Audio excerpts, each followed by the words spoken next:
2019년 2월 17일 주일 오전입니다.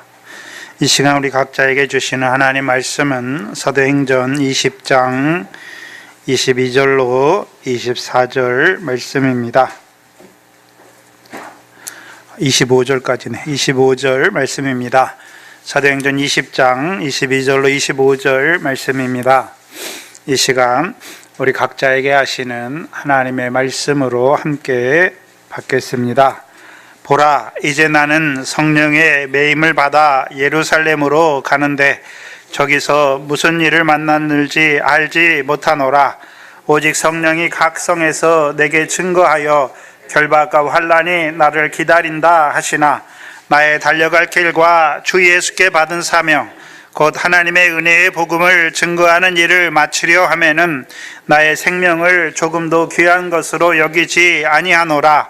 보라, 내가 너희 중에 왕래하며 하나님 나라를 전파하였으니 지금은 너희가 다 내 얼굴을 다시 보지 못할 줄 아노라. 아멘.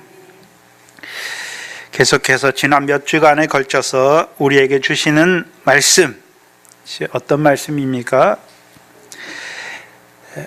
에베소에서 주의 말씀이 힘이 있어 흥황한 것을 본 바울이 에베소를 떠나 마게도냐와 아가야를 다녀서 예루살렘으로 가기를 경영한 것이 어떻게 이루어지고 그것이 어떤 의미인지를 바울을 중심으로 저와 여러분에게 나타내 주셨습니다.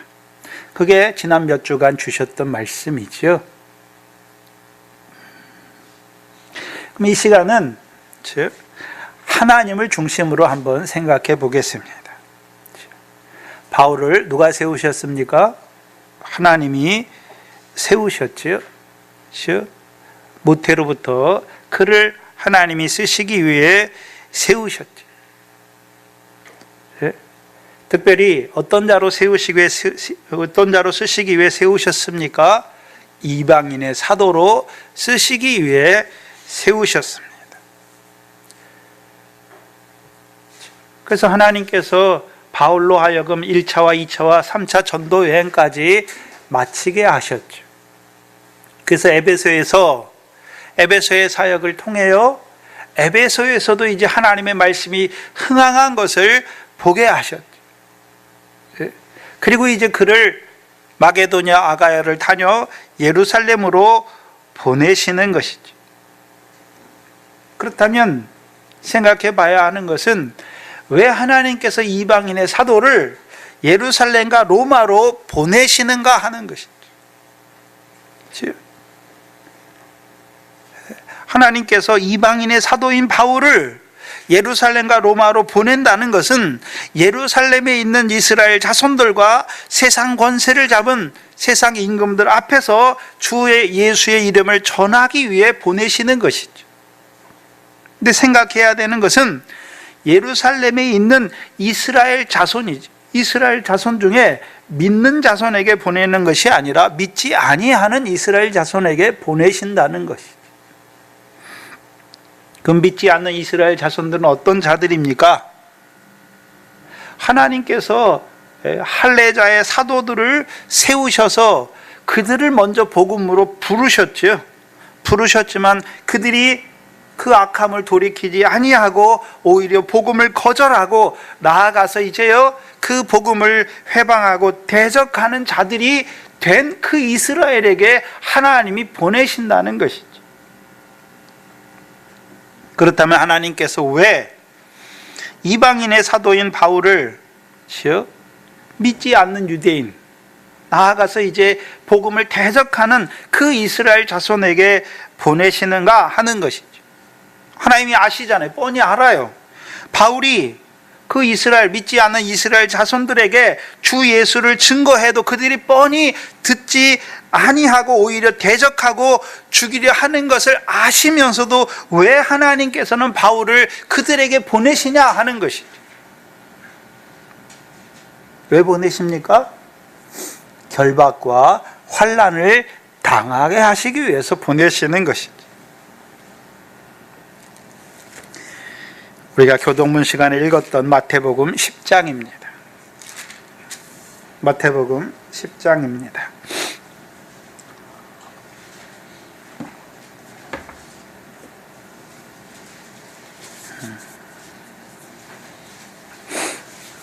마태복음 10장을 보시죠. 바울의 사역, 바울이 1차, 2차, 3차 전도 여행까지 사역이 무엇이었습니까? 1절부터 15절까지잖아요. 15절까지 바울의 사역이에요. 그렇죠? 바울이 가서 뭐 했습니까?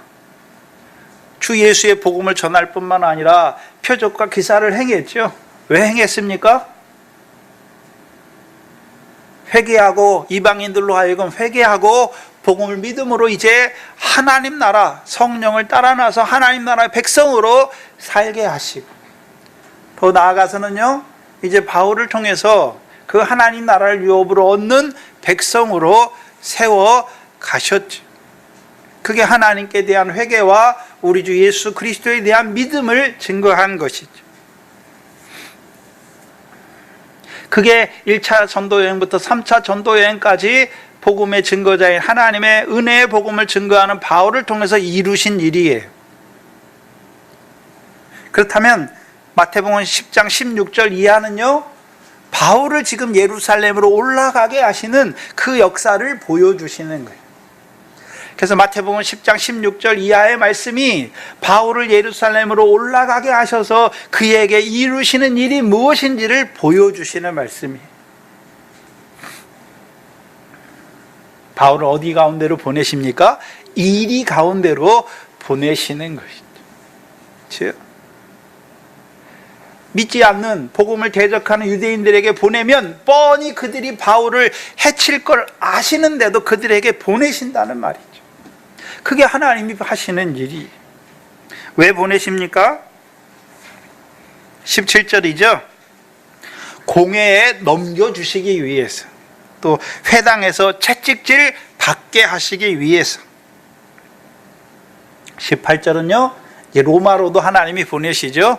왜 보내십니까? 주를 인하여 총독들과 임금들 앞에 끌려가게 하셔서 저희와 이방인들에게 증거가 되게 하시려고, 증언하게 하시는 것이죠. 그 자리가 어떤 자리입니까? 21절과 22절이죠. 죽는 자리예요. 미움을 받는 자리란 말이죠. 근데 하나님께서 왜 바울뿐만 아니라 사도들을 왜 복음을 전하는 그것 때문에 죽는, 이리가 있는, 해치는 자들에게 대적하고 바울을 죽이는 그들에게 보내시는 것입니까? 24절, 25절이죠.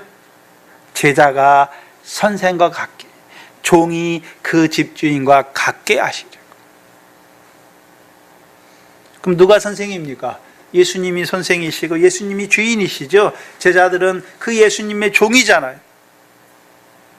그렇죠? 그럼 예수님처럼 어떻게 하려고요? 고난받고 죽임을 당하고 제3일에 살아나게 하시려. 그렇죠? 제자들도요, 예수님처럼 고난을 받고 죽임을 당하고 제3일에, 그렇죠? 여기서 말하는 제자들의 제3일은 언제입니까? 성령시대 이틀이 지나고 제3일, 천년왕국의 첫째 부활에 들어가게 하시는 것이죠. 그래서 이 제자들은 계시록 20장 4절에 하나님의 말씀과 주의 증거를 인하여 목배임을 받게 하시는, 죽게 하시는 것이죠. 그래서요, 첫째 부활에 참여하는 자로 세우시는 것이죠. 그것을 뭐라고 말씀하시냐면 22절이죠. 22절을 보세요. 10장 22절에 너희가 내 이름을 인하여 모든 사람에게 미움을 받을 것이나 나중까지 견디는 자는 무엇을 얻게 하십니까? 구원을 얻게 하시기 위해서. 구원을 얻게 하시기. 그럼 어떤 구원입니까? 애굽에서의 구원입니까? 아니면 광야에서의 구원입니까? 아니면 결실하는 구원입니까? 아니면 열매 맺는 구원입니까? 아니면 첫째 부활에 들어가는 그 구원을 이루시기 위해 보내시는 것입니까? 주를 위하여 목숨을 잃는 자가 되셔서 하나님의 말씀과 예수의 증거를 인하여 목배임을 받게 하셔서 천년왕국에서 첫째 부활하여 그 천년왕국에 들어가는 그 복된 자로 세우시기 위한 것입니다.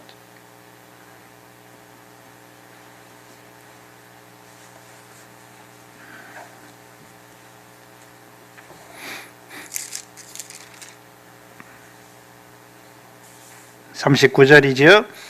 자기의 목숨을 얻는 자는 잃을 것이요 나를 위하여 자기 목숨을 잃는 자는 얻으리라. 언제 얻습니까?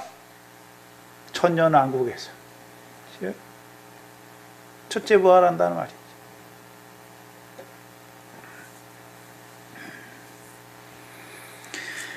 마태복음 24장을 보시면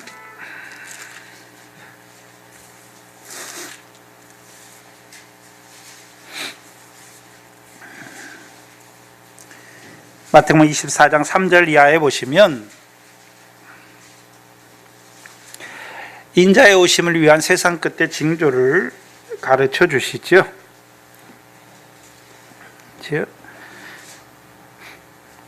그래서 4절로 14절까지가 무슨 역사입니까? 천국 복음을 모든 민족에 증거하기 위하여 온 세상까지 전파하기 위하여 새 오심을 받은 자들에게 주시는 환난이죠. 9절에 그때에 사람들이 너희를 환난에 넘겨주겠으며 너희를 죽이리니 너희가 내 이름을 위하여 모든 민족에게 미움을 받으리라.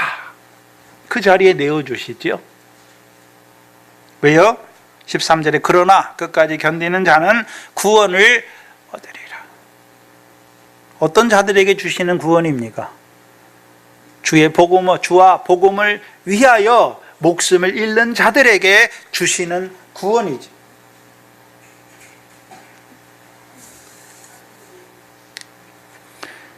저와 여러분에게는 어떻게 첫째 부활에 들어가게 하십니까? 마지막 큰 환난을 통해서 이루시는 구원이지요. 마지막 큰 환난, 짐승과 그 의상에 경배하지 아니하고 이마손의 그 표를 받지 아니하는 자는 다 죽게 하시잖아요. 그렇죠? 그래서 저와 여러분은 무슨 예수의 이름을 증거하는 그것 때문에 핍박을 받아서 고난받고 죽는 것이 아니라 우리 앞에 큰 환난이 남겨져 있잖아요. 큰 환난 때 계시록 13장에 바다에서 올라오는 그 짐승에게 용이 큰 권세와 능력과 영광을 주어서 42달 동안 1260일 동안 일하게 하시죠. 어떤 일 하게 하십니까? 누구든지 자기에게 경배하지 않는 자는 다 죽이게 하시고 이마에 짐승의 표를 받지 아니하는 자는 다 어떻게 하십니까? 죽이게 하시죠.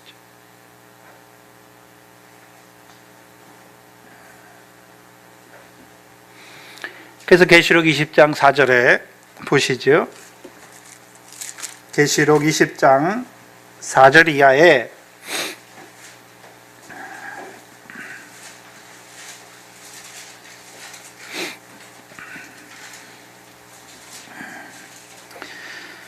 계시록 20장 4절 이하에 보시면 첫째 부활에 참여하는 두 부류의 사람들을 보여주시죠. 6절에 이는 첫째 부활이라. 이 첫째 부활에 참여하는 자들은 복이 있고 거룩하다라고 말씀하시죠. 4절에 보세요. 내가 보자들을 보니 거기에 앉은 자들이 있어 심판하는 권세를 받았더라. 내가 보니 예수의 증거와 하나님의 말씀을 인하여 어떤 자들이요? 목배임을 받은 자들의 영혼들과. 이들은 무엇 때문에 죽었습니까? 예수의 증거와 하나님의 말씀을 전하기 위해서. 전하다가 목배임을 받은 자들이죠. 또한요, 짐승과 그의 우상에게 경배하지도 아니하고 이마 손에 그의 표를 받지도 아니한 자들이 살아서 그리스도로 더불어 1000년 동안 뭐합니까? 왕노릇한다라고 말씀하시죠. 그럼 짐승의 시대에, 그렇죠? 짐승과 우상에 경배하지 아니하고 이마 손에 그 표를 받지 아니함으로 죽은 자들이 1000년 동안, 그렇죠? 그리스도로 더불어 1000년 동안 살아서 왕노릇하는 것을 말씀하시는 거예요. 그게 무엇입니까? 첫째 부활이에요. 첫째. 그래서 성경이 말하는 부활은 그냥 단순히 한 가지의 부활을 말하는 것이 아니라 첫째 부활이 있고 마지막 부활이 있는 것을 보여주시죠. 그래서 요한복음 11장에 그렇죠? 나사로가 죽었잖아요. 예수님께서 오셨잖아요. 그렇죠? 내가 나를 믿으면 그렇죠? 부활에 대해서 말씀하시죠. 그러니까 마르다가 뭐라 그럽니까? 마지막 날에는 나의 오라비가 다시 살 줄 내가 안다. 마르다는 무슨 부활만 보고 있습니까? 마지막 부활이죠.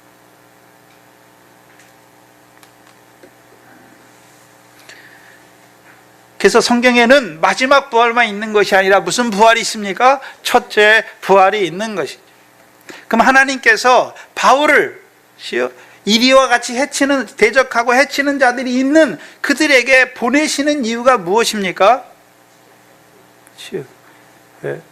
예수의 증거를 인하여 죽게 하시는 것이죠.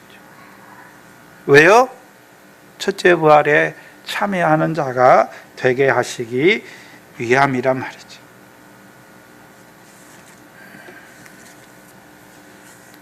바울은 그 결박과 환란이 기다리는 예루살렘에 올라갑니다. 그래서 올라가는 그 길에 밀레도에서 에베소의 장로들을 불러서 마지막 당부의 말씀을 하는 것이 지난 시간부터 주셨던 본문이지요. 그래서 지난 시간에 특별히 에베소에서 자기가 어떻게 주를 섬겼는지, 형제들을 섬겼는지를 본으로 보여주셨죠. 어떻게 섬겼습니까? 모든 겸손과 눈물로 주를 섬긴 자인 것을 보여주셨습니다. 왜 보여주십니까? 장로들이 이제 목자잖아요. 그렇죠? 그 목자들이 어떻게 주를 섬겨야 되는지를 본으로 보여주시네. 그렇죠? 어떻게 섬겨야 됩니까? 모든 겸손과 눈물이죠. 그래서 본으로 보여주신 거예요. 그리고 22절 오늘 본문이죠. 보라, 이제 나는 심령에, 여기 심령이라는 단어는 우리말 성경에는 조금 잘못됐는데 성령이에요. 성령. 그치? 그 영어 성경이 있는 분들은 보시면 더 스피릿 해가지고 대문자로 써놨어요. 그치? 이제 나는, 보라, 이제 나는 성령의 매임을 받아 예루살렘으로 간다라고 말하는 것이죠. 그렇다면 바울이 보여주잖아요. 그렇죠? 자기가 가고 싶어 올라갑니까? 성령에 결박되어, 여기 매였다는 것은 결박된 거예요. 성령에 결박되어 예루살렘으로 올라가는 것을 보여주시는 것입니다. 성령에 결박된 거예요. 성령의 매임을 받아서 예루살렘으로 올라가는 것이죠. 그럼 성령의 매임을 받았다, 성령의 결박을 받았다는 의미가 어떤 의미였습니까? 23절이죠. 오직 성령이 각 성에서 내게 증거하여 결박과 환란이 나를 기다리는 그 예루살렘으로 올라가는 것이죠. 그럼 성령께서 깨닫게 하시잖아요. 그럼 예루살렘에 올라가면 뭐가 있습니까? 결박과 환란이 기다리는데, 바울은 그 기다리는 결박과 환란이 기다림에도 불구하고 회피합니까? 서둘러 올라가려고 합니까? 서둘러 올라가려고 하는 것이죠. 왜 그랬습니까? 지난 시간 고린도후서 12장을 통해서 바울에게 보여주셔서 셋째 하늘에 대한 환상과 계시가 이제 깨달아지는 것이죠. 셋째 하늘에 대한 환상과 계시가 깨달아진 것이잖아요. 한마디로 고난을 통해 이루시는 영광을 밝히 바라보는 자가 된 것이죠. 성령으로 뭘 깨달았습니까? 8번째 복을 내게 이루어 주시기 위해서 올라가게 하시는 곳이라. 의를 인하여 핍박을 받는 자는 기뻐하고 즐거워하라. 왜요? 하늘에서 너희 상이 큼이라 라고 말씀하죠. 그럼 바울이 예루살렘으로 올라가는 그 길이, 올라가면 결박과 환란이 있는데 두렵고 떨림으로 올라가겠습니까? 기뻐하는 마음으로 올라가고 있는 것입니까? 기뻐하는 마음으로 올라가는 거예요. 두 번째는요, 성령에 매였다는 것은 고린도후서 5장 14절입니다. 고린도후서 5장 14절입니다.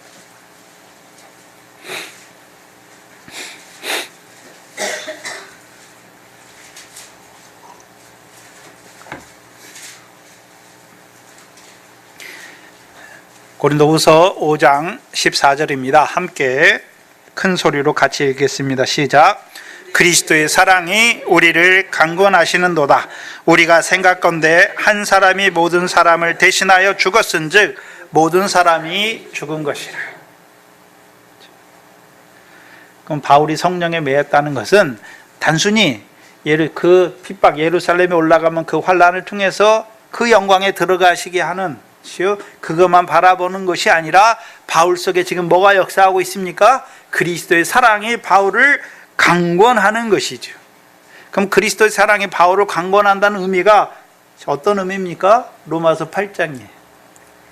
로마서 8장입니다.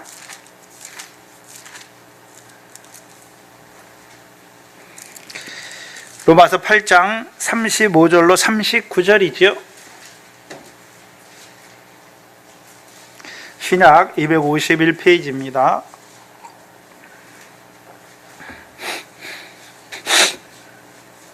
로마서 8장 35절로 39절입니다. 누가 우리를 그리스도의 사랑에서 끊으리요? 환난이나 공고나 핍박이나 기근이나 적신이나 위험이나 칼이랴. 끊을 수 있단 말입니까? 없단 말입니까? 왜요? 지금 그리스도의 사랑이 바울을 강권하니까 환난이 끊을 수 없어요. 공고나 핍박이나 기근이나 적신이나 위험이나 칼이 바울을 그 그리스도의 사랑에서 끊을 수 없다는 것이죠. 기록된 바 우리가 종일 주를 위하여 죽임을 당케 되며 도살할 양같이 여김을 받았나이다 함과 같으니라. 그럼 바울이 어떤 자로 지금 살아가고 있습니까?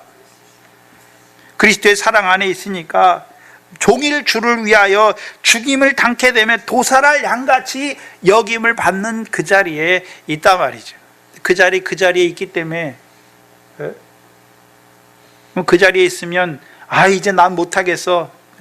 왜 이렇게 복음을 전하는데 왜 이렇게 핍박을 많이 주고 왜 이렇게 고난을 많이 당하게 하고 왜 이렇게 환난을 많이 당하게 하시는가?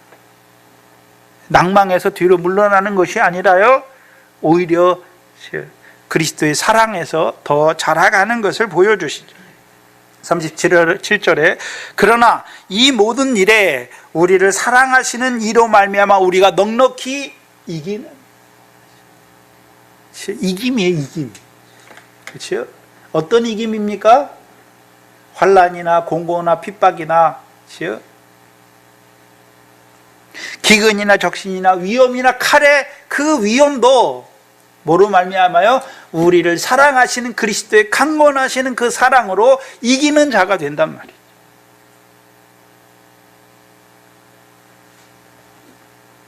근데 믿음에 따라 이김이 다르잖아요. 그렇죠? 광야에 있는 자들은 어떤 자가 이기는 자입니까? 이제 신령한 식물과 신령한 떡과 신령한 음료로 먹는 자가 이기는 자지요. 모든 육체는 풀이고 그 모든 영광은 풀의 꽃과 같음을 아는 자가 이기는 자예요. 그럼 가나안 땅에 들어가는 자들 사사시대에 누가 이기는 자입니까? 미래 결실을 하는 자가 이기는 자이고 보리의 결실을 하는 자가 이기는 자란 말이죠. 그럼 왕을 세우신 후에 이스라엘 백성의 이김은 무엇입니까? 포도와 무화과 열매를 맺는 자들이 이기는 자란 말이죠. 그럼 우리가 하나님 나라에 들어갔잖아요. 성령을 따라 하나님 나라에 들어갔어요. 어떤 자가 이기는 자입니까? 결실을 하는 거예요. 세상 염려, 재리에 이어 끊어지는 그 삶을 사는 게 이기는 것이고, 그게 미래 결실하는 것이죠. 보리의 결실은 어떤 이김입니까?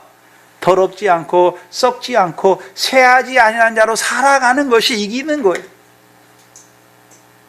그럼 영생의 말씀을 받은 자들의 이김은 무엇입니까? 열매 맺는 게 이기는 거예요. 열매 맺는 게. 근데 바울의 이김은 열매 맺는 이김입니까? 아니면 결실하는 이김이나 열매 맺는 이김입니까? 아니면요, 환난이나 공고나 핍박이나 기근이나 적신을 이기는 이김입니까?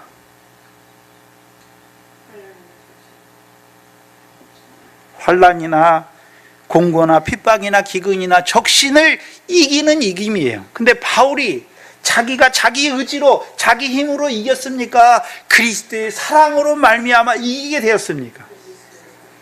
그리스도의 사랑. 우리를 사랑하시는 이로 말미암아 우리가 간신히 이겼습니까? 넉넉히 이겼습니까? 넉넉히 이긴. 근데 문제는 저와 여러분이죠. 미래 결실하는 것도, 보리의 결실하는 것도, 성령의 열매 맺는 것도 근근히 이길 때도 있지만 또 어떨 때가 있습니까? 어둠을 위해 열매를 맺을 때가, 쭉정의 열매 결실을 맺을 때가 얼마나 많습니까?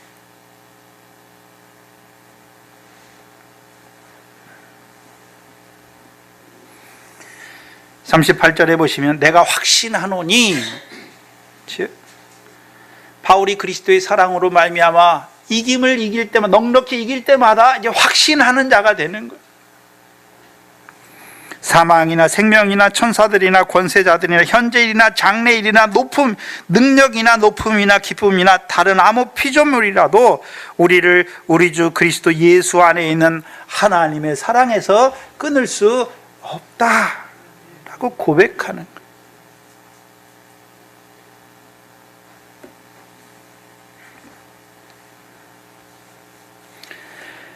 그럼 이제 이 강권하시는 사랑에서 자라가면 어떤 자가 되는 것입니까? 우리 동산교회 표잖아요, 표. 요한일서 3장 16절이죠. 요한일서 3장 16절이에요. 그리스도가 우리를 위해 목숨을 버리셨으니 우리가 이로써 사랑을 알았잖아요.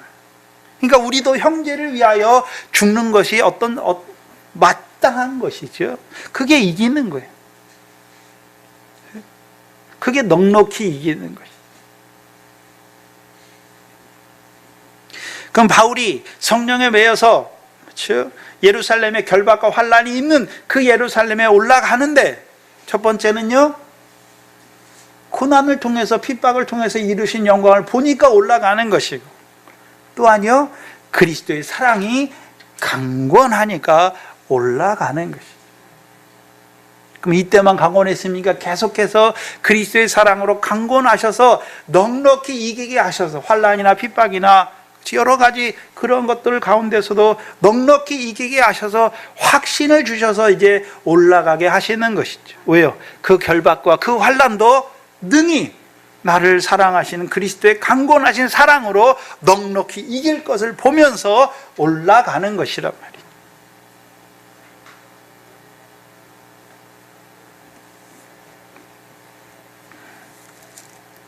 그럼 누가 지금 바울을 붙들고 있습니까?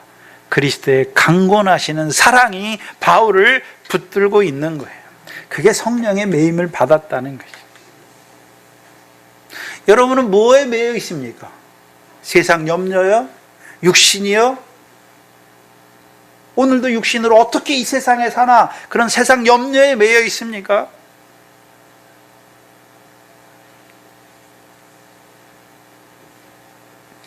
그리스도의 사랑에, 강권하시는 그 사랑에 매인 자로 살아가야죠. 그럼 그리스도의 사랑이 어디에서 나타났습니까? 십자가에서 그가 나를 대신하여 죽으셨잖아요. 그럼 우리가 늘 어디 앞에 가야 되는 것입니까? 그 십자가 앞에 갈 때에 그리스도 예수께서 죄인을 위하여 세상에 임하셨고 내가 죄인 중에 괴수임을 보는 나에게 늘 그리스도의 사랑으로 강권해 주시니까 이기는 자가 되는 거예요.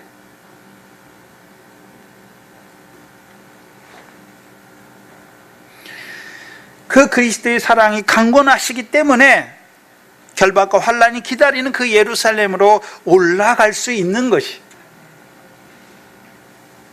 우리의 본성은요, 앞에 어려움이 있고 핍박이 있고 환난이 있으면 가고 싶습니까? 안 가고 싶습니까? 다 안 가고 싶어요. 그런데 그리스도의 사랑이 성령에 매인받으니까, 그리스도의 사랑이 바울을 강권하니까 이제 어떻게 합니까? 확신 가운데 올라가는 것이죠. 왜요? 그 결박과 환난 가운데서도 능히 이기게 하시는 그 사랑을 보니까, 그 사랑이 역사하니까 올라가는 것이죠.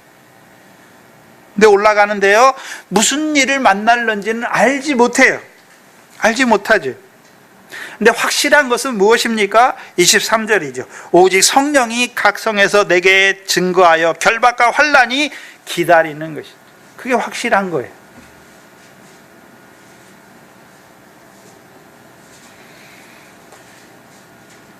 그럼 성령이 한 번 깨닫게 하셨습니까? 각 성에서 바울에게 계속해서 성령이 깨닫게 하셨습니까?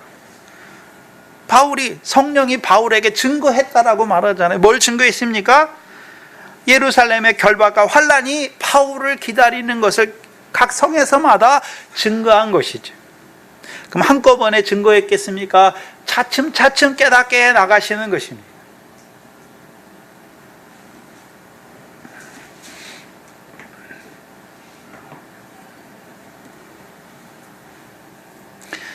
로마서 바울의 과정을 보면 로마서 15장을 먼저 보셔야 되는데 로마서 15장입니다.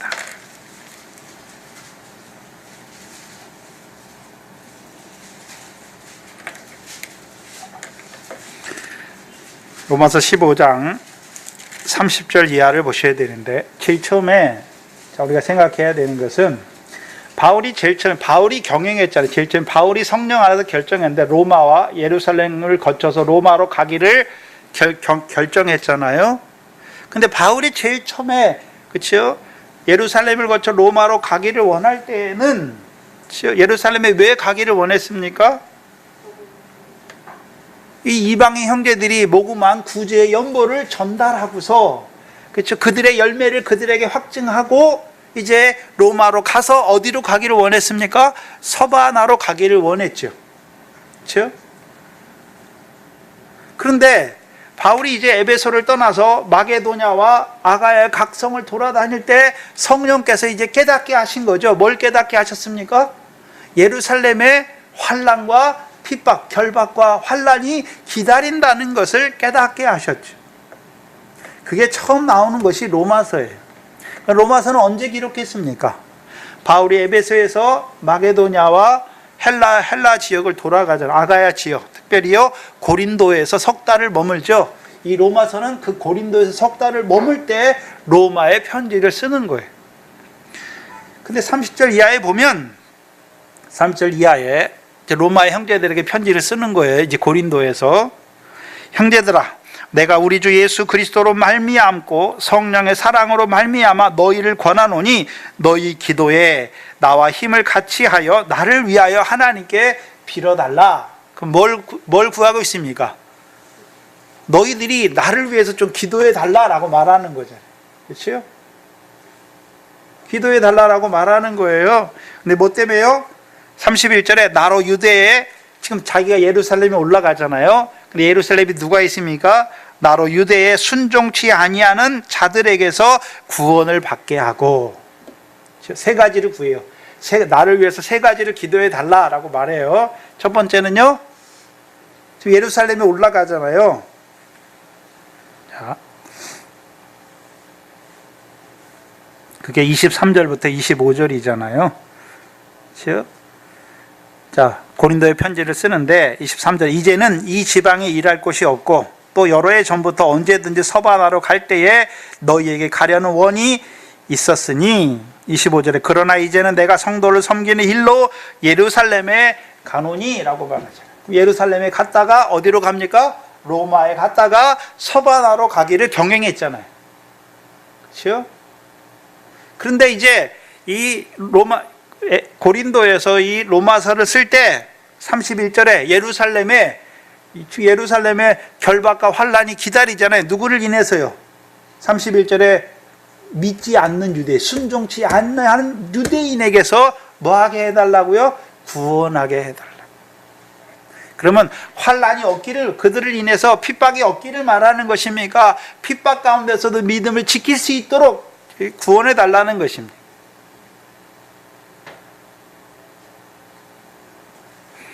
나로 유대에 순종치 아니하는 자들에게 구원을 받게 하고, 그럼 하나님께서 자기를 예루살렘에 보내시는데 특별히 이스라엘 자손에게 보내시잖아요. 어떤 이스라엘 자손이요? 믿지 않는, 순종치 아니하는, 반대로 하면요 대적하는 유대인들에게 보내신단 말이죠. 그럼 그들에게 주 예수의 이름을 전하면 그들이 어떻게 합니까? 대적하고 핍박하잖아요. 예? 그것을 인해서 결박을 당하잖아요, 바울이. 즉 자들에게서 구원을 받게 하시.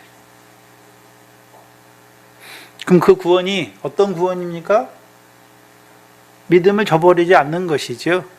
또한요, 하나님께서 나를 로마로 보내실 것을 알았잖아요. 그럼 그 가운데서 죽으면 됩니까? 죽으면 안 되는 것입니까? 아직 죽으면 안 되는 것이죠. 또 예루살렘에 대한 나의 섬기는 일을 성도들이 받음직하게 하고,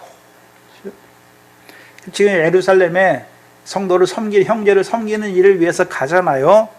근데 간다고 다 됐습니까? 받는 자들이 받음직해야 되잖아요. 성도들이. 예루살렘에 있는 그 성도들이 이방인 교회가 한 그 구제의 연보를 받음직하게. 어떻게 해요? 기쁨으로 받는 거죠. 어떻게 받는 것입니까? 하나님이 주시는 것으로 받는 거예요. 하나님이 주시는 것. 또한 32절에 나로 하나님의 뜻을 쫓아 기쁨으로 너희에게 나아가 너희와 함께 편히 쉬게 하라. 구하는 게 3가지죠.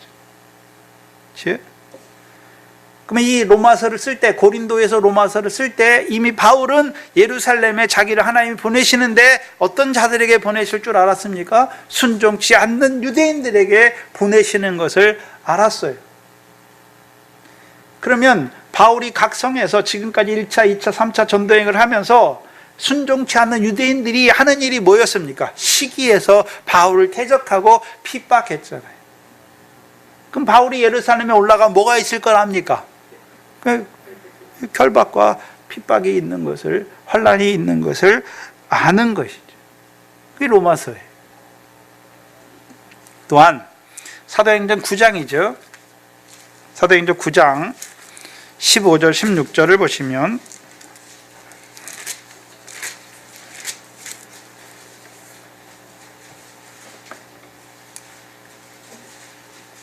그걸 통해서 이제 사도행전 9장 15절 16절을 깨닫는 거예요. 아나니아를 통해서 바울을 다메섹에서 부르실 때 주셨던 말씀이죠. 주께서 가라사대 이 사람은 내 이름을 이방인과 임금들과 이스라엘 자손 앞에 전하기 위하여 택한 나의 그릇이라. 그가 내 이름을 위하여 해를 얼마나 받아야 할 것을 내가 그에게 보이리라. 이 말씀, 아나니아를 통해서 주셨던 말씀이 깨달아지게 하시는 거죠. 이제 이스라엘 자손에게, 예루살렘에 그 믿지 않은 이스라엘 자손에게 보내셔서 해를 받게 하시는 것을 밝히 깨닫게 하시는 것이죠. 또한 사도행전 20장을 보시면, 세 번째는요, 사도행전 20장을 보세요. 사도행전 20장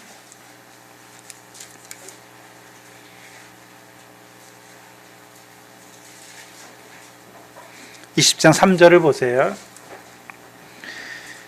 2절에 헬라에 있어요. 지금 20장 2절 그 지경으로 다녀가 여러 말로 제자들에게 권하고 헬라에 이르러, 헬라는 고린도에, 지금 고린도 교회에 이르러 거기서 석 달을 있다가 배 타고 수리아로 가고자 할 때에 그때 유대인들이 자기를 해하려고 공모함으로 마게도냐로 다녀 돌아가기를 작정했죠.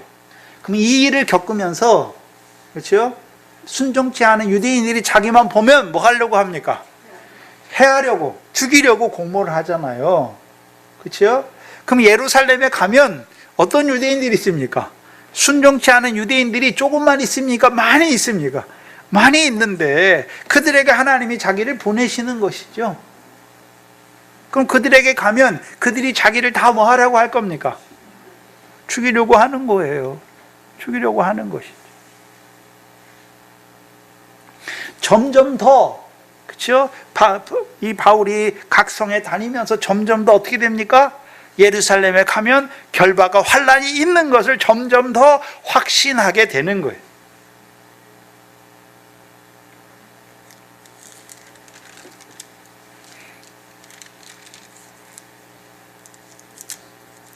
21장, 사도행전 21장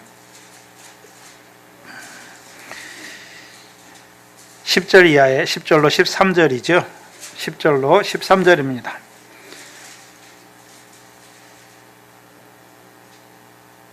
가이사랴에 이제 배 타고 팔레스타인 지역에 이르렀어요. 가이사랴에 이르러서 가이사랴에서 이제 예루살렘으로 올라가려고 해요. 근데 빌립의 전도자 빌립의 집에 이르렀죠. 9절에 그에게 10절에 여러 날 있더니 한 선지자 아가보라 하는 자가 유대로부터 내려와 우리에게 와서 바울의 떼를 가져다가 자기 수족을 잡아매고 말하기를 성령이 말씀하시되 예루살렘에서 유대인들이 이같이 이 띠 임자를 결박하여 이방인의 손에 넘겨주리라 하거늘 우리가 그 말을 듣고 그곳 사람들로 더불어 바울에게 예루살렘으로 올라가지 말라 권하니 바울이 대답하되 너희가 어찌하여 울어 내 마음을 상하게 하느냐 나는 주 예수의 이름을 위하여 결박받을 뿐 아니라 예루살렘에서 죽을 것도 뭐 했습니까? 각오했다. 그럼 예루살렘에 가까이 가면 갈수록 성령이 밝히 깨닫게 하셔서 이제 바울이 뭐 합니까? 죽을 것도 각오하잖아요. 그렇죠? 근데 형제들은 말리잖아요. 왜요? 울면서 말리잖아요. 그러니까 바울이 뭐라고 합니까? 그래도 나를 알아주는구나 이렇게 말합니까? 너희가 어찌하여 울어서 내 마음을 상하게 하느냐라고 말하는 것입니다. 내 마음을 상하게 하느냐라고 말하잖아요. 그럼 바울이 예루살렘에 올라가는 그 길은 어떤 길입니까? 큰 기뻐하고 즐거워하는 길인데 오히려 알지 못하니까 울잖아요. 그러니까 바울의 마음이 상했단 말이죠.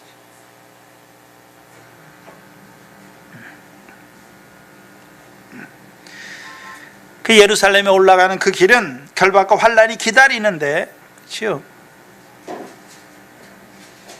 기다리잖아요. 그러면 그 결박과 환란을 더 확실히 보면 볼수록 결박과 환란이니까 근심이나 불안이나 두려움이 생겨야 할 것 같은데 바울은 오히려요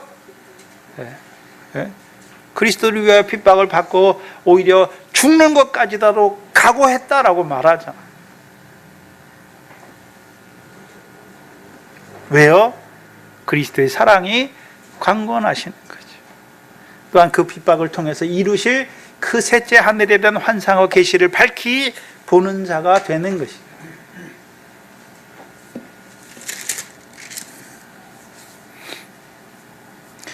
그리고 오늘 본문 24절 기다린다 하시나 나의 달려갈 길과 주 예수께 받은 사명 곧 하나님의 은혜의 복음을 증거하는 일을 마치려 하면은 나의 생명을 조금도 귀한 것으로 여기지 않는다라고 말하잖아요.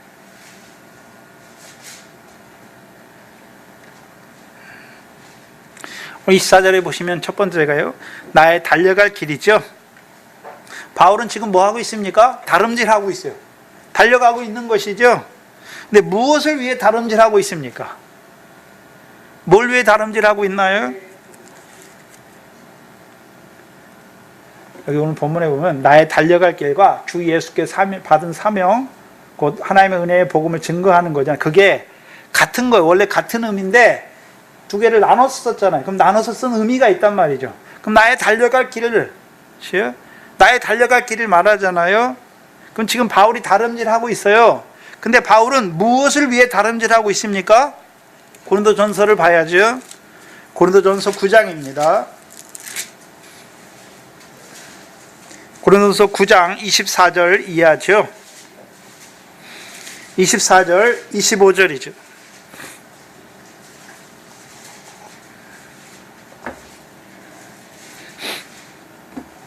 고린도전서 9장 24절, 25절입니다. 운동장에서 다름질하는 자들이 이렇게 고린도에는 2년마다 그렇죠? 그리스도의 운동 경기가 지금 말하는 올림픽에 대한 운동 경기가 열려요. 2년마다. 그래서 고린도에 있는 큰 그 콜로세움에서 그 경기가 열린단 말이죠. 그러니까 고린도 사람들이 그걸 다 알아요. 그래서 그걸 보여주는 거예요.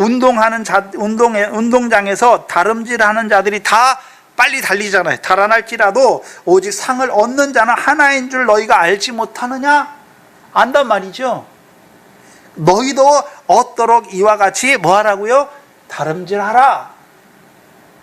그러면 이들도 헬라의 운동장 가서 다름질하란 말입니까? 아니죠. 25절에 이기기를 다투는 자마다 모든 일에 절제하느니 저희는 썩을 면류관을 얻고자 위해 다름질하지만 우리는요 썩지 아니할 것을 얻고자 다름질하라는 거예요. 다름질.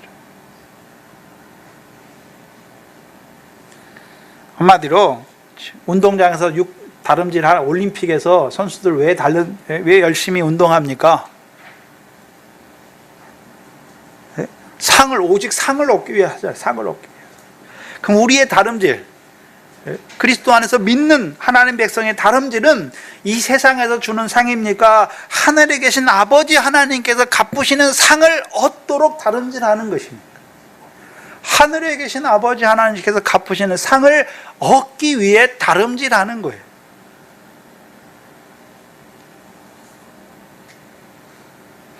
그래서 이기기를 다투는 자마다 뭐 해야 되는 것입니까? 모든 일에 절제한다라고 말하죠. 절제.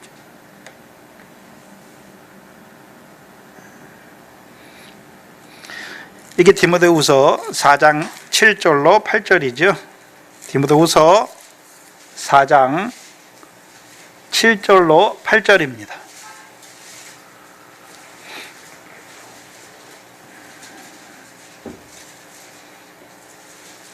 디모데후서 4장 7절로 8절입니다.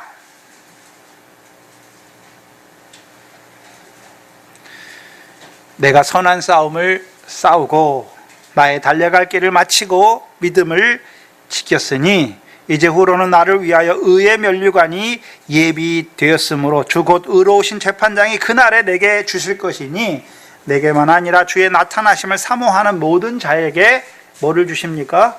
의의 면류관을 주시죠. 그럼 바울이 지금 선한 싸움을 싸웠잖아요. 믿음의 선한 싸움을 싸웠는데 뭘 얻기 위해 선한 싸움을 싸웠습니까? 의의 면류관을 얻기 위해 선한 싸움을 싸웠어요. 즉 영생을 취하기 위한 믿음의 선한 싸움을 싸운 것이 아니라 의의 면류관을 얻기 위해서 선한 싸움을 싸웠단 말이죠. 그럼 한 번만 싸웠습니까? 계속해서 그 길을 가고 있는 것입니까? 계속해서 그 길을 가는 것이죠.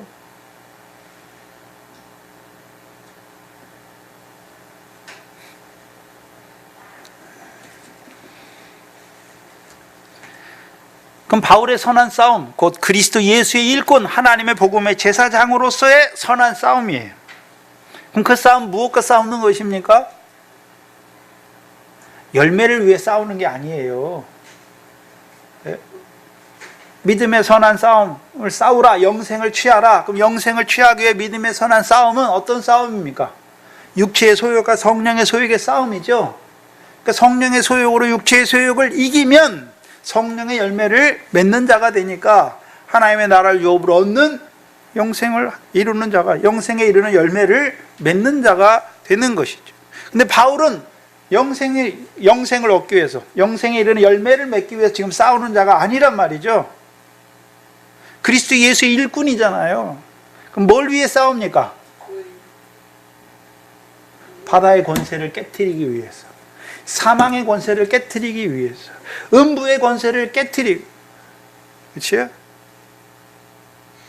그걸 위해서 싸우는 거잖아요. 그래서 바다의 권세가 해하지 못하는 교회로 세우는 것이 바울의 싸움이고, 사망의 교회가 이기지 못하는, 해하지 못하는 교회로 세우는 것이 바울의 싸움이고, 음부의 권세가 해하지 못하는 교회로 세우는 것이 바울의 싸움이에요. 왜 그것이 의의 면류관입니까? 한 생명 한 생명 살리는 것이 그게 면류관이잖아요. 그래서 빌립보서 4장 1절에 나의 기쁨이여 면류관인 사랑하는 자들아. 근데 특별히 의의 면류관이죠.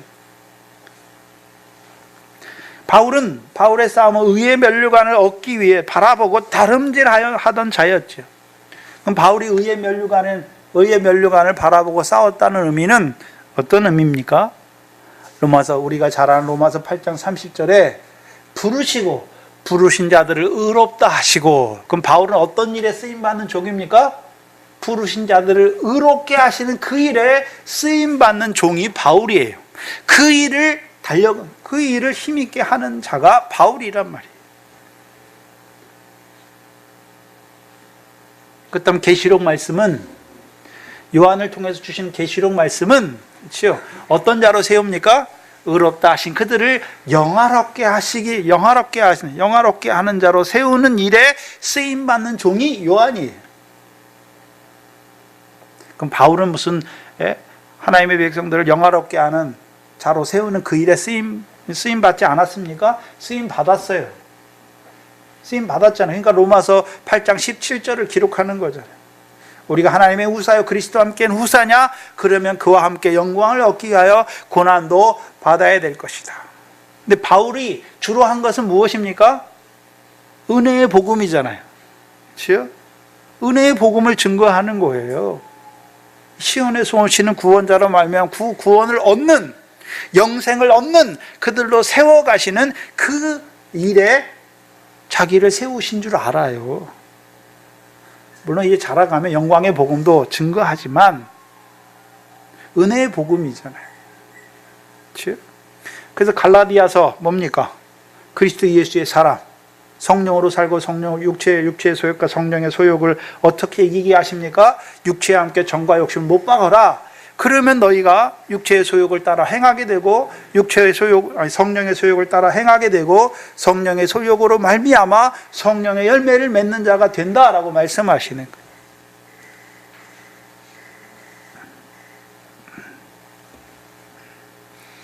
그럼 의의 면류관을 바라보는 자로 다름질하고 있죠. 싸우고 다름질하는 것이죠. 곧 부르신 그들을 의롭게 하는 그 일에 쓰임받는 종이에요. 그럼 성경에서 말하는 하나님이 의롭게 하신다, 하나님 백성을 하나님이 의롭게 하신다는 의미는 어떤 의미였습니까? 어떤 의미였나요? 어떤 의미인가요? 두 가지 의죠. 두 가지 의. 두 가지 의예요. 물론 바울은 복음의 증인, 살아남은 어부의 일도 해요. 그래서 예수 그리스도 이름으로 세례를 줘서 그들로 죄사함과 의롭다함을 얻고 성령을 선물로 받는 자로 세우잖아요. 그렇죠? 그가 아니에요. 그 의는 복음으로 부르셔서 죄사함과 의롭다함을 얻는 자로 세우는 의고, 그 부르신 자들이 이제 의롭게 하시는 그 일에 쓰임받는 바울이 그 일에 쓰임받잖아요. 그럼 바울을 통해서 하나님 백성에게 이루어지는 의는 어떤 의입니까? 로마서 4장 5절로 8절이죠. 경건치 아니한 자를 의롭다 하신 하나님을 믿는 믿음의 자리에 세우는 거잖아요. 우리의 불법을 사가시고 우리의 죄를 가리우시는 다윗의 행복을 맛보는 자로 세우는 게 첫 번째 의예요. 그게 첫 번째 의예요. 두 번째는 어떤 의입니까? 우리가 잘 아는 디도서 3장 6절로 7절이죠. 우리 주 예수 그리스도로 말미암아 성령을 풍성히 부어주신 하나님의 은혜로 말미암아 성령을 따라 의의 후사, 의롭다함을 얻어 영생의 소망을 따르는 후사가 되게 하시는 거예요. 두 가지 의예요. 그건 첫 번째 의. 그렇죠? 경건치 아니하는 자를 의롭다 하시는 의가 어떤 의미입니까? 새 계명의 첫 번째 돌판이잖아요. 주께서 우리를 사랑하죠. 어떤 우리를 사랑하십니까? 불법을 행하고 경건치 않고 부정한 우리를 계속해서 어떻게 하십니까? 사랑하시죠. 그게 요한복음 13장이에요. 세상 끝날까지 사랑하시는 것을 뭐를 통해서 보여주셨습니까? 우리의 발을 씻으시는 거잖아요. 우리의 발을 씻으세요. 그게 나 같은 죄인을 끝까지 사랑하신 사랑 안에서 우리를 자라게 하시는 거예요. 그럼 두 번째 의는 어떤 의입니까? 그 나라와 의를 이루는 자가 되게 하시죠. 어떤 의입니까? 특별히 열매 맺는 의죠. 그게 디도서 3장 6절로 7절이었죠. 우리 주 예수 그리스도로 말미암아 성령을 풍성히 부으신 하나님의 은혜를 따라, 은혜로 말미암아 성령을 따라 의롭다함을 입은 자가 됐잖아요. 그래서 영생의 소망을 따른 후사가 되게 하시는 것이죠. 신약의 새 계명의 두 번째 돌판이죠. 서로 사랑하는 것이죠. 한마디로 바울은 새 언약의 백성으로 세우는 것이죠. 다른 말로 하면요, 참 포도나무이신 예수님의 가지로 성도들을 접붙여 주어서 그들로요 새 계명 안에서 살아가는 자가 되게 한단 말이죠. 그럼 바울은 지금 의의 면류관, 일꾼의 일을 하고 있잖아요. 그럼 일꾼에게는 일한 대로 뭐 하십니까? 상 주시는 거죠. 근데 특별히 하나님의 백성을 살리는, 즉 의롭다 하심을 얻는 자들로 세우니까 그에게 무슨 면류관을 주는 것입니까? 의의 면류관을 주신단 말이죠.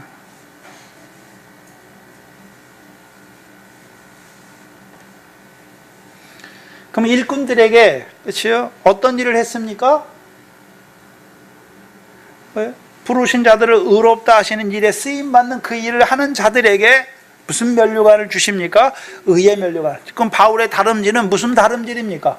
하나님의 은혜의 복음을 증거하잖아요. 그 증거하는 자에게 뭐를 하나님이 약속하셨습니까? 의의 면류관을 약속하셨잖아요. 그럼 바울은 의의 면류관을 위해서 달려가는 자인 것을 보여주시는 거예요. 그게 바울의 달려갈 길이에요. 근데 두 번째는 이제 주 예수께 받은 사명, 곧 하나님의 은혜의 복음을 증거한다라고 말씀하시죠. 근데 달려갈 길과 주 예수께 받은 사명이 같은 거잖아요. 근데 여기 다른 의미로 쓰인 거예요. 같은데 다른 의미로 쓰였단 말이죠. 그 앞에서 달려갈 길은 주 예수의 은혜의 복음을, 하나님의 은혜의 복음을 증거해서 하나님의 백성, 부르심 받은 하나님의 백성을 의롭다함을 얻은 자로 세우는 그 일을 하는 바울에게 하나님 뭘 주십니까? 의의 면류관을 주시니까 바울이 그 의의 면류관을 바라보고 지금 싸움을 싸우는 거예요. 자기 달려갈 길을 달려가는 것이죠.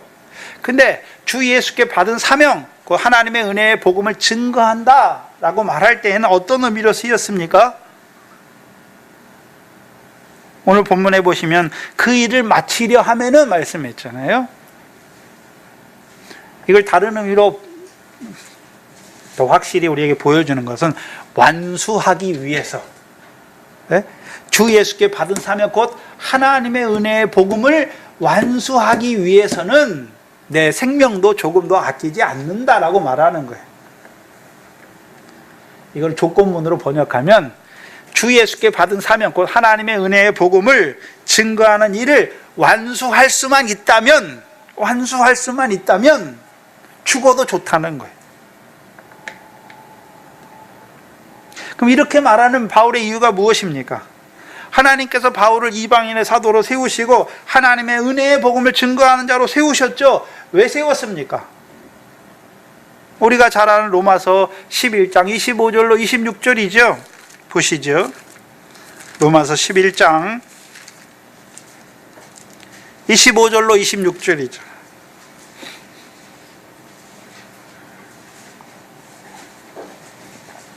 형제들아, 너희가 스스로 지혜 있다함을 명키 위하여 이 비밀을 너희가 모르기를 내가 원치 아니하노니 이 비밀은 이방인의 충만한 수가 들어오기까지 또는 차기까지. 그럼 바울은 지금 뭘 위해 주 예수께 받은 사명이 있는데 그 사명을 완수하려고 그러잖아요. 그럼 완수한다는 의미가 무엇입니까? 이방인의 충만한 수를 채우는 그 일을 완수하기를 원하는 것이죠. 26절에 근데 어떤 이방인의 수입니까?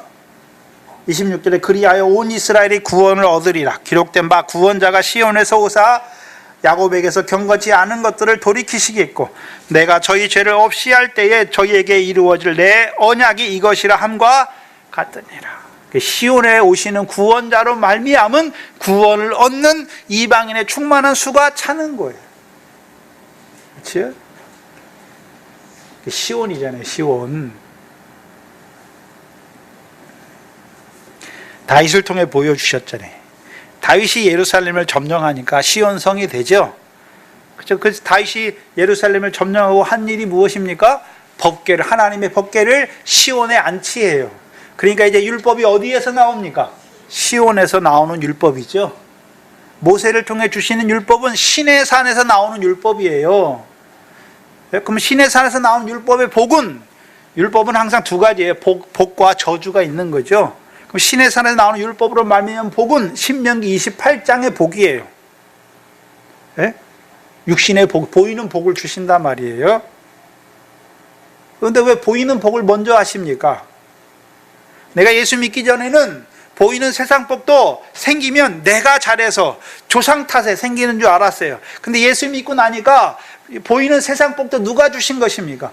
하나님이 주신 걸 알게 하시고 누구께 감사하게 하시는 것입니까? 하나님께 감사하는 자가 되게 하시는 것이죠. 그게 신의 산에 나오는 율법이에요. 근데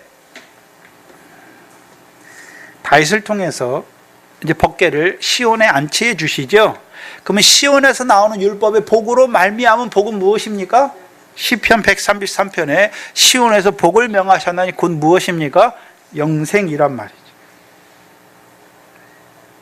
그래서 하나님의 약속이 이루어진다라고 말씀하시죠. 그럼 하나님의 약속이 디도서 1장 2절입니다. 신약 348페이지입니다.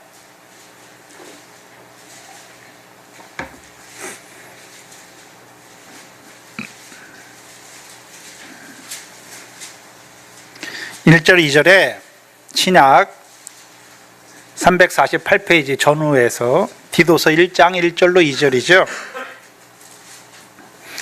하나님의 종이요 예수 그리스도의 사도인 바울 곧 나의 사도된 것은 바울이 사도된 것은 하나님의 택하신 자들의 믿음과 경건함에 속한 진리의 지식과 영생의 소망을 인함이라. 세 가지 때문에 됐는데 마지막 영생의 소망을 인하여 자기가 사도가 됐다. 하나님이 자기를 사도로 세웠다는 것이죠.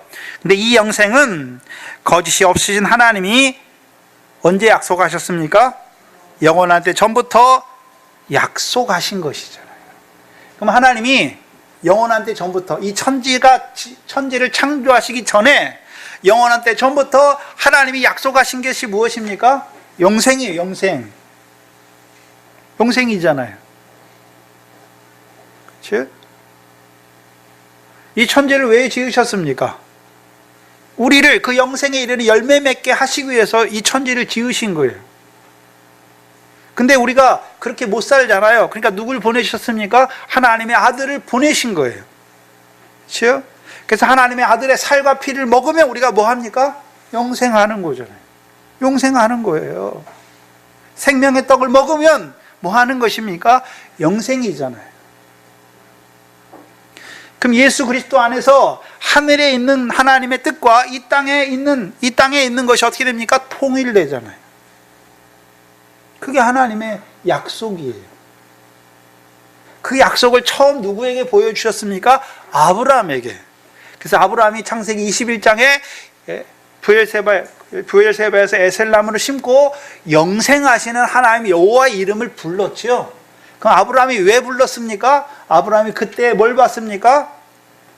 만세 전부터 거짓이 없으신 하나님께서 영생을 약속하신 걸 봤기 때문에 이제 영생하신 하나님을 부르는 자가 되었단 말이죠.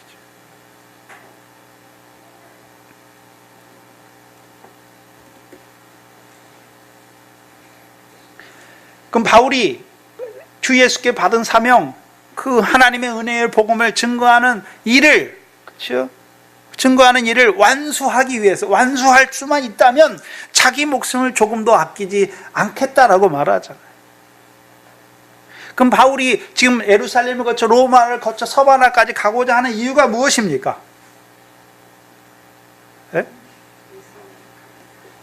영생을 얻는, 그렇죠? 영생에 이르는 열매를 맺는 이방인의 충만한 수를 채우기 위해서 그 주 예수께 받은 사명을 감당하는 거예요. 지금 나의 달려갈 길이라고 말할 때는 그 일을 하는 자들에게 주시는 의의 면류관을 바라보고 주 예수께 받은 사명을 왜 마치려 완수하기 위해선 자기 목숨을 아끼지 않잖아요. 왜요? 영생에 이르는 열매 맺는 생명으로 사는 이방인의 충만한 수를 채우는 그 일을 위해서 지금 서바나까지 가기를, 스페인까지 가기를 원하는 것이죠. 왜요?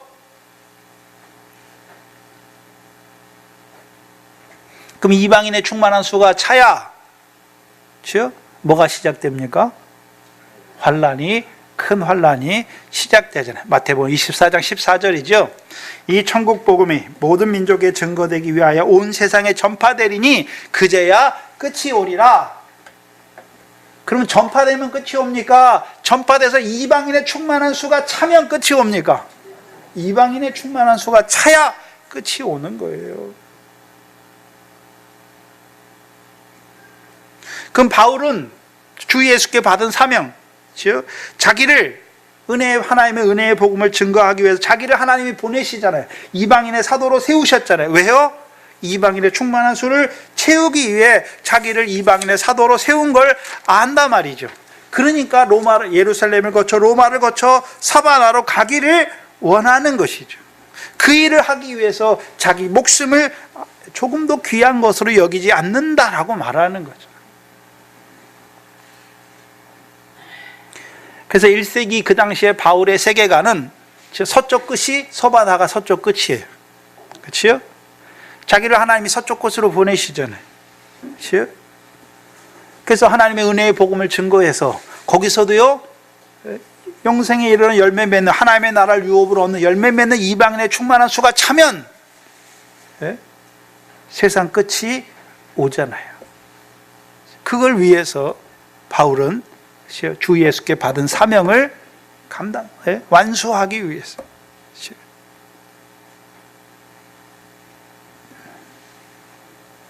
그것을 위해서 자기 생명을 조금도 귀한 것으로 여기지 않는다라고 말하는 것이죠. 생각해야 되는 것이죠. 자, 저와 여러분들 뭐가 제일 귀합니까? 돈이 귀합니까? 집이 귀합니까? 여러분의 차가 귀합니까? 여러분의 생명이 가장 귀합니까? 우리 생명이 가장 귀하잖아요. 바꿀 수 없어요. 너 돈하고 생명하고 네 생명하고 바꿀래? 안 바꿔요. 그 세상에 사는 모든 사람들은 자기 생명을 가장 귀한 것으로 여기잖아요. 근데 바울은 어떻게 합니까? 은혜의 복음을 증거하기 위해서, 그걸 완수하기 위해서라면 자기 생명조차도 아끼지 않는단 말이죠.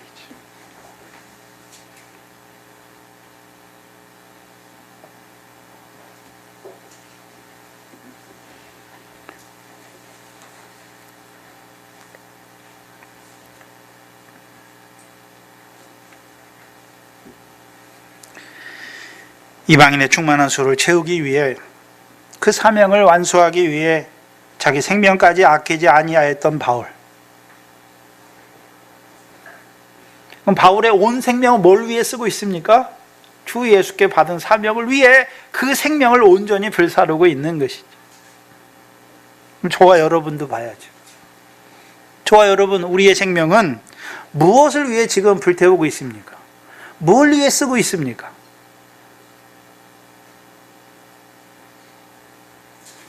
그 나라와 의를 이루는 생명으로 살고 있습니까? 나아가 바울 사도를 통해 온전히 이루지 못했던 그 이방인의 충만한 수를 채우는 그 열매 맺는 생명으로 살고 있습니까?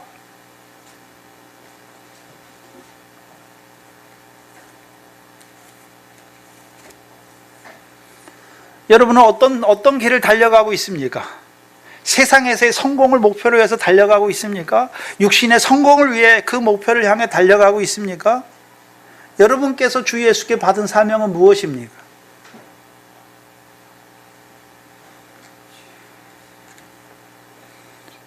이 육신은 잠깐 있다가 썩어지는 거예요. 우리가 빈손으로 와서 빈손으로 가잖아요. 이 세상은 단지 하나님께서 육신으로 사는 날 동안에 주시는 거예요. 먹기 위해서, 육신 먹고 살기 위해서 주시는 게 아니란 말이죠.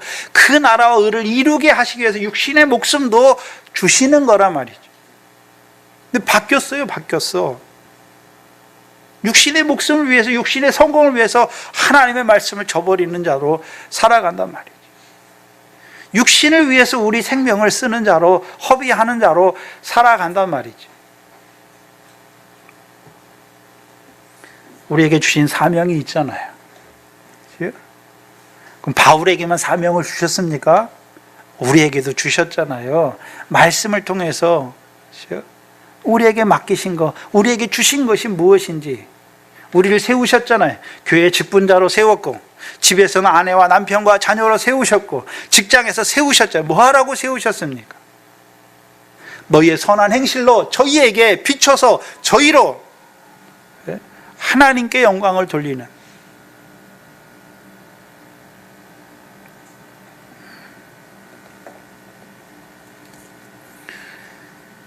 그 일에 쓰임받는 저와 여러분, 그 일 하다가 가는 거예요. 자라가서 바알과 같이 그 의의 면류관을 위하여. 이 교회가 뭘 위해 달려갑니까?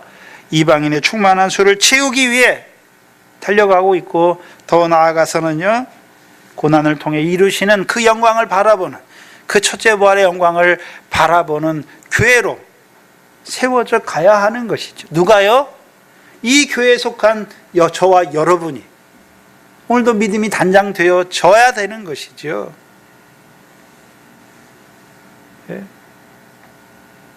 헛된 싸움을 하지 마세요. 다름질이 헛되게 하지 마세요.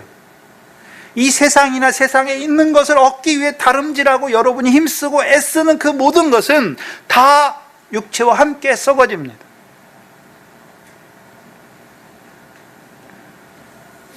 아버지 하나님께서 갚으시는 상이 있는 그 결실과 열매를 맺는 자로 살아가는 우리의 생명이 되시기를, 더 나아가서는요, 하나님과 사람을 영화롭게 하는 자로 살아가는, 등과 기름을 예비하는 자로 살아가는 동산교회가 되기를 주의 이름으로 축원합니다.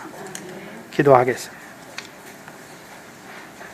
하나님 아버지, 감사합니다. 무엇이 간데 우리를 이처럼 사랑하여 주셔서 그 사도들과 선지자들의 터 위에 이제 그 영생의 소망 안에서 살아가는 우리로 세워주시고, 오늘도 우리 주 예수 그리스도로 말미암아 이 성령을 풍성히 부어주셔서 이때가 어느 때인지를 분별하게 하시고, 우리가 무엇을 위해 달려가야 하는지, 우리에게 주신 사명이 무엇인지를 다시 한번 말씀을 통하여 돌아보게 하시니, 일깨워 주시니 감사합니다. 이 교회를 영생의 말씀으로 세우신 아버지 하나님, 이제 그 영생의 말씀 안에서 자라가게 하셔서 이제 하나님의 나라를 유업으로 얻는 그 열매 맺는 생명으로 살아가는 하나님의 백성으로 생육하고 번성하는 이 동산교회가 되게 하여 주시옵소서. 오늘도 그것을 위하여 믿음의 선한 싸움을 싸우는 자들이 되게 하시고, 그것을 인하여 하나님이 세우신 그 자리에서 형제를 사랑하는 자로 살아가는 백성들 되게 하여 주시옵소서. 그리하여 이 교회가 이방인의 충만한 수를 채워가는 교회가 되게 하시고, 이제 우리에게 보여주신 그 첫째 부활의 영광을, 그 영광 안에 자라가는 교회가 되게 하여 주시옵소서. 하나님 앞에 나올 때 하나님께서 우리에게 주신 것들 가운데 구별하여 드린 물질들, 먼저 하나님께서 그 나라의 의를 구하는 우리에게 이 모든 것을 더하여 주신 것을 알게 하셨고, 이제 그 믿음 안에서 하나님께서 주신 것으로 하나님께 드리게 하시니, 드려지는 모든 것들이 하늘에 쌓여지게 하시고, 또한 이제 물질만이 아니라 우리에게 주신 모든 것의 소유를 팔게 하셔서 하늘에 쌓아가는 저희들 되게 하여 주시옵소서. 속한 권속들을 붙들어 주시고, 늘 이 영생의 말씀으로 권고하여 주시고 책망하여 주셔서 이 땅에 사는 날 동안 30배, 60배, 100배의 열매를 맺는 자들로 살아갈 수 있도록 역사하여 주시옵소서. 시험 가운데 있는 형제들과 육신의 공고한 가운데 있는 자들을 하나님 불쌍히 여겨주시고, 멀리 있는 우리 박공순 강도사님, 그 자리가 하나님의 지극히 하나님의 가장 큰 긍휼과 자비를 맛보는 자리가 될 수 있도록 은혜 베풀어 주시옵소서. 속하신 권속들을 붙들어 주시고 우리 이래와 소윤이로부터 작년에 이르기까지 늘 이 말씀이 생명되게 하셔서 그 생명 안에서만 달려가는 저희들 되게 하여 주시옵소서. 감사하며 예수님의 이름으로 기도하옵나이다. 아멘. 전송가 164장입니다. 164장 1